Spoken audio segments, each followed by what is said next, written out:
Слънцето беше като добър стар цар, който изливаше злато върху боровите дървета. Горската поляна беше зелен кадифен килим, където играеха 4 деца. Смехът им звънтеше като сребърни камбанки. Лиам, смелият водач.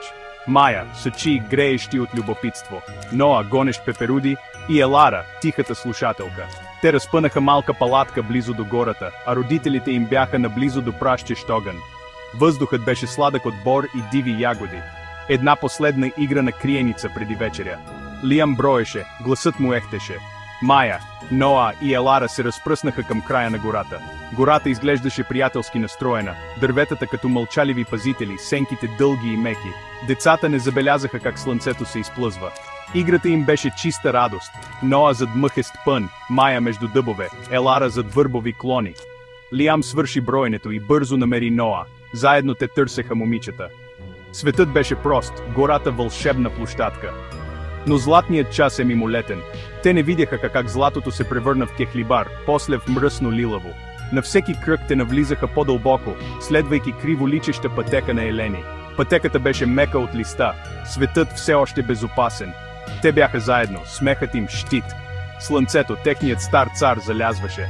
Магията на гората се променяше, но децата не знаеха. Тяхната невинност беше крехка светлина в нарастващия здрач. Играта продължи, но сенките се сгъстяваха. Последните ехо от смях избледняха, докато денят се изплъзваше. Нощта наближаваше и светът щеше да се промени. Слънцето се скри под хоризонта, оставяйки небето дълбоко виолетово, после мастилено синьо. Топлината изчезна, влезе студ. Гората се промени. Дърветата сега бяха измършавели, сенките се сгъстяваха, поглъщайки пътеката. Децата спряха, смехът им изчезна. Лиам се опита да бъде смел, но всяка посока изглеждаше еднаква. Майя се вкопчи в ръката му, Ноа подсмърчаше, Елара се ослушваше за познати звуци. Птиците мълчаха. Единственият звук бяха стъпките им по сухи листа. Мракът падна, тежък и задушаващ. Едва се виждаха, сгушени един до друг. Въздухът ставаше по-студен, влагата се залепваше по дрехите им. Всяко счупено клонче ги караше да подскачат. Гората вече не беше площадка за игра, а лабиринт. Страхът шепнеше, че са сами. Лиам усещаше тежестта да е най-голям, но пътеката беше изчезнала. Нямаше ориентири, само безкрайна тъмнина и мълчаливи дървета. Те бяха малки деца в огромен тъмен свят. Нощта притискаше, крадейки цветове и надежда. Единствената им утеха бяха един друг. Светът, който познаваха, беше изчезнал. Гората ги наблюдаваше с хиляди невидими очи. Нощта намери гласа си, тъжен вятър, шепнещ през боровете. Дърветата стенеха, клоните се драскаха като ногти по дърво. Гората звучеше ядосано, сякаш ги искаше да си отидат. Всяка посока беше изпълнена с призрачна музика. Малки неща шумоляха в подлеса. Животни ли бяха, или нещо друго? През деня тези звуци бяха нормални. Сега всеки шум беше чудовище. Ноа плачеше, Майя трепереше, очите на Елара бяха широко отворени от страх. Студът проникваше в костите им, те се сгушиха за топлина. Лиам ги подканяше да продължат да се движат, но думите му звучаха кухо. Гората изглеждаше древна, децата – крехки. Елара слушаше, надявайки се на познат звук, но само вятърът и дърветата отговаряха. Тя дръпна ръкава на Лиам. Твърде шумно е, прошепна тя. Шепотът и стенанията заглушиха надеждата. Децата се чувстваха напълно изгубени. Те се спъваха напред, далеч от страха, препъвайки се в корени и тръни. Изведнъж кракът на Лиам удари дървено стъпало. Хижа се появи от мрака. Стара, изоставена, с кухи прозорци, хижата сякаш съдържаше собствена тъмнина. Плевели и лози се вкопчваха в стените й. Счупен стол на верандата. Мястото изглеждаше самотно, забравено, тежко от тишина. Те се поколебаха, убежище или капан. Тогава ги видяха, малки боси стъпки, отпечатани в калта около хижата. Отпечатъците обикаляха хижата, след което водеха към гората. Кой би ходил бос тук? Гледката предизвика нова вълна от страх от тях. Отпечатъците бяха ясни, сякаш направени преди миг, но никой не беше там. Ноа прошепна. Кой ги е направил? Лиам нямаше отговор. Откритието задълбочи мистерията и страха им. Лиам си спомни една история от стареца в селския магазин. Той предупреждаваше за момче, което обичало гората, тичало босо, чувайки нейните тайни. Една бурна нощ момчето изчезнало, оставяйки само стъпки в калта. Духът му, казвала легендата, все още скитал, търсейки си другарчета. В тъмни нощи оставял стъпки за изгубени деца, надявайки се, че ще го последват. Предупреждението на стареца ехтеше: ако видите боси стъпки, бягайте обратно към светлината. Сега до хижата, историята изглеждаше реална. Вятърът звучеше като самотна въздишка на дете. Страхът им се задълбочи. Вече не ставаше въпрос само за това, че са изгубени. Легендата беше жива около тях. Стъпките водеха към черната гора. Децата стояха замръзнали. Историята ехтеше в умовете им. Неизвестното притискаше, по-студено от нощта.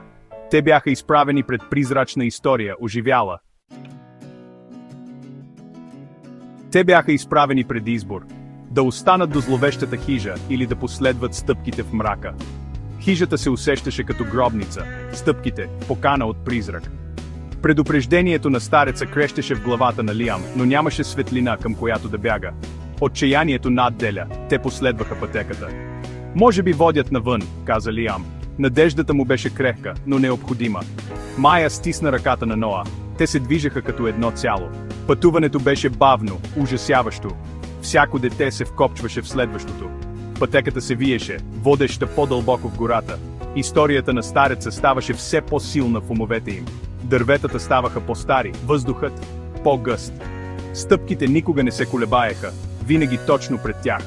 Усещаше се като игра с невидим играч.